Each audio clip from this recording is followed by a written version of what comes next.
हरे कृष्णा। आज हम शिक्षा अष्टकम का 6वां श्लोक लेंगे। छठा श्लोक आज हम लेने जा रहे हैं, जो बहुत सुंदर श्लोक है, मुझे बहुत प्रिय है। तो आप सभी भी इसका भाव सुनेंगे, आप सबको भी बहुत अच्छा लगेगा। नयनं गलितश्रुधारया वदनं गदगदरुतया गिरा पुलिकेर्निचितं वपुकदाः तबिनाम गृहिणी भविष्यति। अर्थात इसमें क्या कह रहे हैं महाप्रभु? नयनम गलदश्रुधारया वदनम गदगद हृदयात् गिरा। महाप्रभु कह रहे हैं कि प्रभु आपका नाम लेते हुए, आपका संकीर्तन करते हुए, हरि नाम लेते हुए कब वो दशा आएगी जब मेरा कंठ अवरुद्ध हो जाएगा, अश्रुधारा से मेरा कंठ अवरुद्ध हो जाएगा।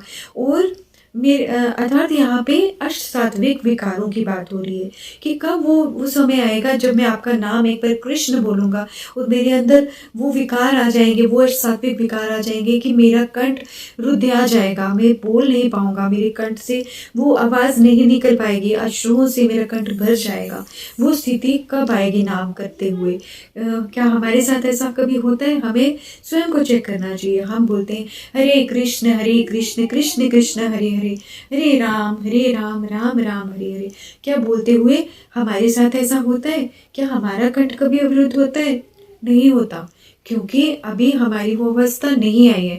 अभी बहुत सारी कलमश हमारे अंदर भरी हुई है, और जितना हम हरि नाम करेंगे धीरे धीरे मार्जन होता जाएगा, ये कलमश का नाश हो जाएगा। और जब पूरी तरह से कलमश का नाश हो जाएगा तो एक दिन ऐसी स्थिति आएगी कि हम जब हरि नाम करेंगे, एक बार कृष्ण बोलेंगे, तो हमारी स्थिति ऐसी हो जाएगी, हमारा कंठ रुदे आ जाएगा, हमारे नयनम गलदश्रुधारया वदनम गदगद रुदया गिरा, हमारे उस तरह से अष्टविकार आ जाएंगे। कभी कभी ऐसी स्थिति भक्तों में देखी जाती है, आती है, लेकिन हमें ये नहीं सोचना चाहिए कि हम उस भाव की स्थिति तक पहुंच गए, क्योंकि भगवान क्या करते हैं? भगवान ही ट्रेलर देते हैं। जिस तरह से हम देखते हैं कि कोई नया प्रोडक्ट जब मार्केट में आता है तो उसकी एडवर्टाइजमेंट बार बार दिया जाता है, बार बार दिखाया जाता है कि जो भी देखेगा उसको बार बार देखने के बाद उसको लेने का मन करेगा, है ना। तो उसी तरह से भगवान भी क्या कर रहे हैं? भगवान भी हमें ये ट्रेलर दे रहे हैं। कभी कभी ऐसे भाव की स्थिति हमारे अंदर आती है, हमें भी लगता है कि हमारा कंठ रुधिया जा रहा है, हमारे कंठ में जैसे हम अश्रु से हमारी कंठ रुधिया जा रहा है, हम प्रॉपर बोल नहीं पा रहे। भगवान के दर्शन करके हम इतने प्रसन्न हो रहे हैं कि हमारे अश्रुपात हो रहा है, हमारे आंसू नहीं रुक रहे।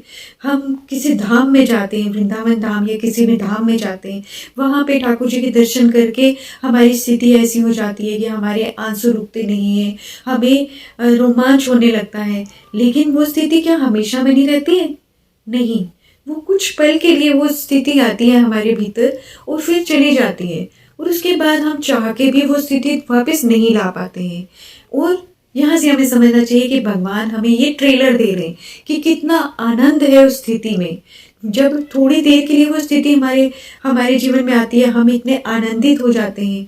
तो सोचिए, जब वो स्थिति हम सदा सदा के लिए उस स्थिति में स्थित हो जाएंगे तो कितना आनंद होगा, तब कितना आनंद आएगा।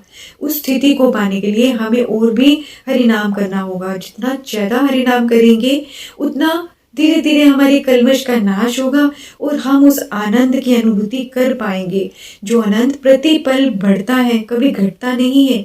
वास्तविक आनंद वही है।